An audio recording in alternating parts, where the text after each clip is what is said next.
I'd like to cast your mind back in time for a second, to the beginning of May 2016. The British public was in the run-up to the Brexit referendum, the United States was coming to terms with the end of Barack Obama's presidency, and the Call of Duty YouTube channel had just posted this video. Hey guys, it's Pyro again, and today we're going to try and put the stark success differences between Battlefield 5 and Call of Duty's Modern Warfare into some context. Now, fast forward to November's release of Infinite Warfare, and its trailer was already well on the way to its current 10th place in YouTube's all-time most disliked videos, a fairly strong indicator of things to come.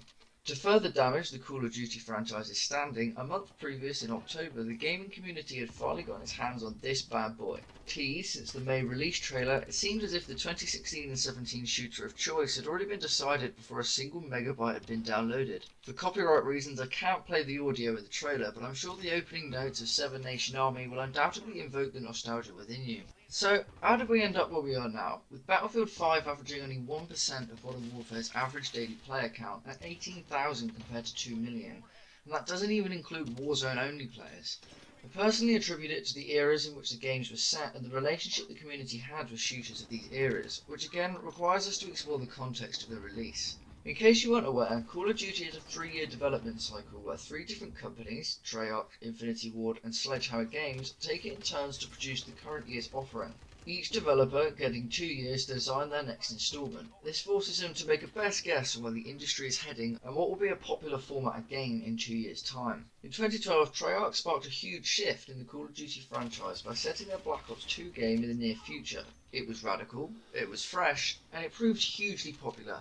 Infinity Ward presented us with the similarly set Ghost the following year, and Sledgehammer gambled, somewhat unsuccessfully, with Advanced Warfare in 2014. A complete development cycle and 2 more future set games later, the community was growing tired of the future era for shooters, and the stage was nicely set for a change of pace. This change could be seen coming by Sledgehammer Games and DICE, who were both working on World War era settings for their respective franchises. It was going to be the perfect new start, the answer for the community's call for boots on the ground gaming. But in 2017, the gaming industry presented us with a whole new breed of mainstream game type, Battle Royale. With the likes of PlayerUnknown's Battlegrounds and Fortnite entering the scene, the concept of Battle Royale proved hugely popular and still persists to this day. With player counts of 600 million and 350 million players worldwide respectively, there's no denying their success. Call of Duty World War II was drowned out, and when, a year later, Battlefield 5 was released, there was little hype.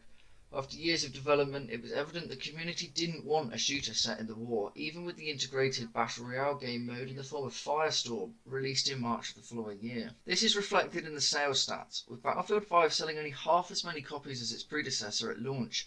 EA CEO Andrew Wilson said in February 2019 that the game did not meet its sales expectations. And that year, EA's market price dropped by 18%, which could be attributed to, at least in part, to Battlefield 5's lack of success. In April of this year, it was announced that Battlefield 5 was going to receive its last major update, which was released in early June, signalling the end for the World War II setting in major titles.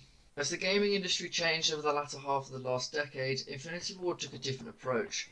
Infinite Warfare had taught them a harsh lesson on the community's views on futuristic shooters, and they could see the hunger for the nostalgia of the Modern Warfare series growing. With this shift becoming ever more clearer, the opportunity to deploy a tried and tested format arose, and work began on their 2019 Modern Warfare title. Now, it's unknown at what stage in development the Warzone aspect of the game came into the picture, but watching the rise of Battle Royale in 2017 and 18, with 2 years still to go before Infinity Ward's turn to release their installment, undoubtedly put them in a good position to capitalise on the success of the genre and incorporate it into the upcoming game. It's fairly evident to see that they've modelled Warzone's release strategy on Fortnite, opting for a format of free-to-play with microtransactions for customisable content.